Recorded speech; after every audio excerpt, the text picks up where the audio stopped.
Aksi arogan rombongan pengantar jenazah di Makassar, bahayakan pengendara lain.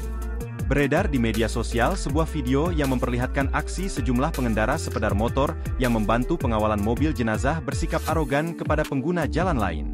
Dalam video yang diunggah oleh pemilik akun Instagram Makassar_info, pada Minggu, 26 Mei 2024. Tampak pengendara motor melaju di jalur berlawanan sambil mengibarkan bendera putih dan berkendara secara zigzag.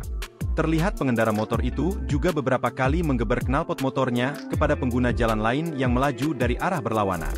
Dilansir dari Kompas.com, Training Director Safety Defensive Consultant Indonesia, Sony Susmana mengatakan, para pengantar jenazah yang berkelompok di jalan raya justru banyak mengundang konflik. Menurut Sony, kendaraan pengantar jenazah memang prioritas, tetapi bukan berarti harus memaksa. Menurutnya, ada aturan-aturan dan tata krama yang hanya dimiliki oleh petugas dalam mengatur, bersikap dan mengiringi kendaraan jenazah.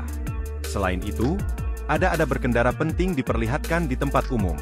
Tujuannya untuk memberikan rasa aman dan nyaman dengan cara sopan dan toleransi. Jika pengendara tidak memiliki pengetahuan tentang tata kelola iring-iringan jenazah, sebaiknya jangan gegabah melakukan hal tersebut karena risiko kecelakaannya besar.